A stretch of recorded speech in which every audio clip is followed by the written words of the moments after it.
Soutenir l'éducation en modernisant la production statistique adaptée à ses besoins. C'est la problématique mise en réflexion par la communauté africaine. Une orientation politique qui appelle à renforcer la gouvernance des données dans le secteur de l'éducation. En Côte d'Ivoire, des initiatives ont été prises et des réformes sont mises en œuvre pour garantir une éducation pour tous en optimisant à la fois son accès et sa qualité.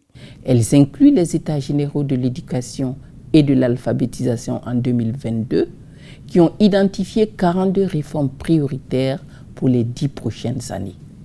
Le programme national des premiers apprentissages lancé en 2023 qui utilise des approches basées sur les sciences cognitives afin de renforcer les apprentissages fondamentaux et relever significativement le niveau des élèves.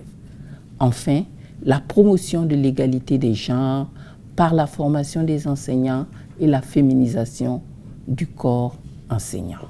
Malgré ces importants efforts, des défis demeurent. Ils concernent notamment l'intégration des technologies numériques dans le système d'apprentissage, la relative qualité de l'éducation dans les zones rurales, l'accès restreint à l'enseignement secondaire et supérieur qui entrave le développement d'une main-d'œuvre qualifiée. Tous ces défis devraient être surmontés en structurant la production statistique dans le domaine de l'éducation-formation et en adoptant une approche intégrée. Approche qui combine investissement en infrastructures éducatives, méthodes pédagogiques innovantes et politiques éducatives inclusives. Selon l'Organisation mondiale de la santé OMS, en 2022, près de 400 tonnes de faux médicaments ont été saisis en Côte d'Ivoire. L'usage de ces produits contrefaits a entraîné le décès de plus de 100 000 personnes. D'où cet atelier de réflexion initié par l'ONG Conscience et Vie et ses partenaires. Des spécialistes de la santé échangent sur l'importance de l'accès aux médicaments de qualité. Nous avons organisé ceci pour dire que la société civile a besoin d'apporter sa contribution pour soutenir le gouvernement de Côte d'Ivoire. C'est une éducation à l'endroit des populations pour éviter carrément les médicaments de la rue. En tant que professionnel du médicament, professionnel de santé, on a un droit de s'assurer que les produits qui arrivent aux populations sont des produits de qualité. Le traité de l'AMA, l'Agence africaine du médicament dont la Côte d'Ivoire est partie prenante, engage les gouvernements et la société civile à son opérationnalisation. L'idée d'améliorer l'accès à la qualité du médicament et même de la production des médicaments sur notre territoire, l'État a ratifié ce protocole-là.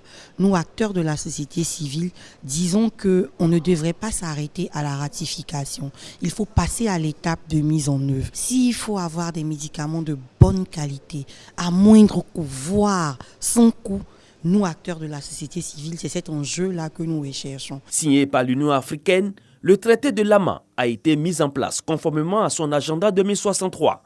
Il exhorte les États membres à s'investir dans une réglementation efficace et efficiente des médicaments et produits médicaux. À la clé, l'amélioration de la situation sanitaire des populations.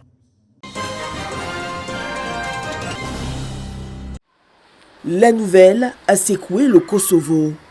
Des dizaines d'adolescentes dans la ville de Goudjak se sont mutilées pour, selon elles, participer à un challenge TikTok. Je suis très inquiet. Je suis moi-même père et j'ai 3 enfants dans cette école. Un examen de ces marques a été effectué et les filles ont admis qu'elles s'étaient infligées elles-mêmes ces blessures avec des outils tranchants. TikTok, l'un des réseaux sociaux les plus populaires au monde, avec 1,5 milliard d'utilisateurs, a fondé une partie de son succès sur les challenges. Ces campagnes invitent les utilisateurs à créer des vidéos en reproduisant quelque chose. Selon la mère d'une des victimes, des enfants de 9 ans à peine ont pris part au challenge après être tombés sur des vidéos sur ce réseau social. Nous devons essayer autant que possible d'éloigner les enfants de la mauvaise influence des téléphones et de leur faire lire des livres. Officiellement, TikTok interdit les vidéos faisant l'apologie de l'automutilation ou du suicide. La plateforme est interdite aux enfants de moins de 13 ans. Depuis des années, experts, chercheurs, médecins et parents mettent en garde contre l'effet de ce réseau social sur la santé mentale de ses utilisateurs. Il s'agit aussi de tendance, de la façon de suivre une tendance et de se fondre dans la masse, ce qui est vraiment inquiétant. Derrière tout cela, l'isolement d'un point de vue psychologique montre que l'enfant souffre d'anxiété, de dépression et d'un état de non-acceptation, d'un manque de confiance en soi. Addiction, harcèlement, manque d'estime de soi, les risques sont connus. La justice kosovare s'est saisie de l'affaire et a ouvert une enquête.